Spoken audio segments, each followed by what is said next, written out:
mga ka-Gtech! Welcome back to my channel. So, for our today's video ay ipapakilala ko sa inyo ang unit ni Sir Reynaldo Espiritu. Ayan siya. So, hi Sir Reynaldo, kung nanonood ka man ngayon, para sa inyo po ito. Like a river, like a river, like a river, like a river, like a river, like a river. Shut your mouth and run me like a river. How do we fall in love? Harder than a bullet could hit you. How do we fall apart? Faster than a hairpin trigger. Don't you say, don't you say it. Don't say, don't you say it. One breath. So, yan. Andito na tayo ngayon sa loob. So, makikita nyo dito yung unit ni Sir Reynaldo. Ayan. Medyo masaya mag-vlog ngayon kasi tahimik. Lunch break kasi. Ito yung unit ni Sir Reynaldo. Ito yung Isuzu Elf Rebuild D650 series. Naka-semi-chrome siya. Bakit siya semi-chrome? Bali yung dito niya wala siyang chrome. Unlike yung dun sa mga ibang unit natin. Kung napansin niyo sa mga unang vlog namin. So, meron lang chrome niya is ito. Yung sa kanyang side mirror. Yung bumper niya sir ay naka-semi-chrome. Pero may fog light. Ito yung fog light. Ito ay wide cabin na naka 5 stud siya. Sa likod naman ay litin natin. 5 stud din siya. Ayan. Ito yung malalaki na yan. Ito namang maliit is 8 axle bolt siya. So, silipin naman natin yung napiling makina ni Sir Reynaldo. So, ito ay 4HE1 engine na may turbo at inline siya. Ayan. Manual, ibig sabihin. Kung mapapansin nyo, ayan, sobrang linis niya. Para na siyang bago ulit. So, ganyan namin nare-restore yung mga engine natin. Ayan. Pati yung sa harap niya is nakamuelye. Ayan. Kung makikita nyo siya. Ito. Sa knuckle arm naman, ito, bago siya. So, original na left-hand drive na knuckle arm na yan. So, hindi tayo yung kagaya ng iba na kapag nag-convert is yung tinitwist tsaka wina-welding lang nila. So, delikado yun. Tayo ginagamit natin bago na. So, pang left-hand drive talaga siya. Kaya mas safe talaga. At saka kahit ibiyahe siya, hindi ka kakabakabahan na baka maputol o masira yung kanya knuckle arm. Kung mapapansin nyo naman dito sa part na to, yung air cleaner to ng unit ni Sir. So, pina-duct type niya. Ayan. Para ba siyang chimney?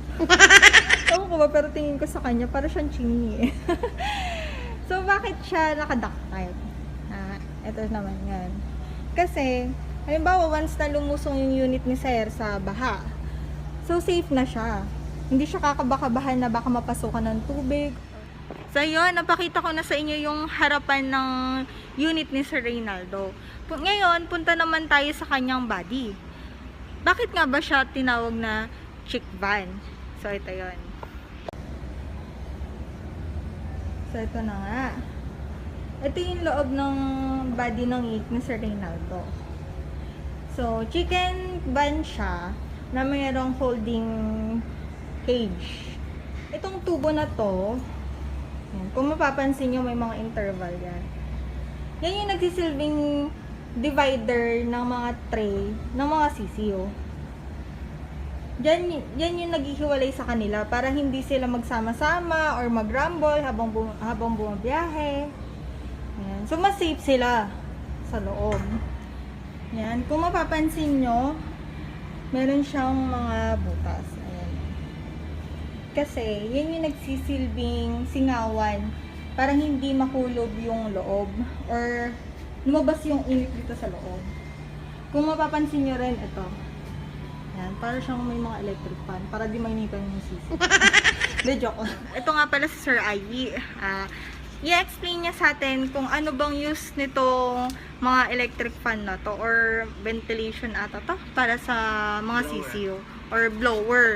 So, Sir Ai, pa-explain naman sa amin kung ano ba yung use nito, ano bang mabe-benefit nito sa mga CCU natin. Ito kasi O ni Sir Reynal. ito kasi mga in and out na blower. So, ang purpose nito is para ma-maintain yung temperature sa loob ng body. So, hindi mamatay ang CCU. So, meron papasok na hangin, meron din palabas. So, yun ang purpose ng mga blower na yan. Okay. So, ito na-request to ni Sir Reynal. Okay. So, yun.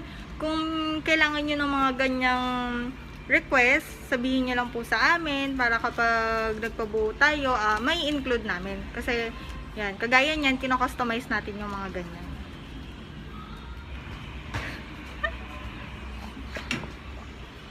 Ay, basa. Sir Ai, may isa pa akong tanong. Ito ba yung flooring nito? Anong klase siya? Tsaka, bakit naka-checkered siya? Request ba to ni Sir Reynal? Ito kasi, ang purpose talaga kasi na ito, kaya ito na-request ni Sir Reynaldo Spirito is para hindi dumulas yung mga tray. So, isa yon. At yung mga taong aakyat, kasi halimbawa, basa yung sahig, hindi sila madudulas. So, pati yung mga taong umaakyat, hindi rin madulas. Bakal to na Sir Ai? Yes, steel. Steel. So, matibay to. O, diba?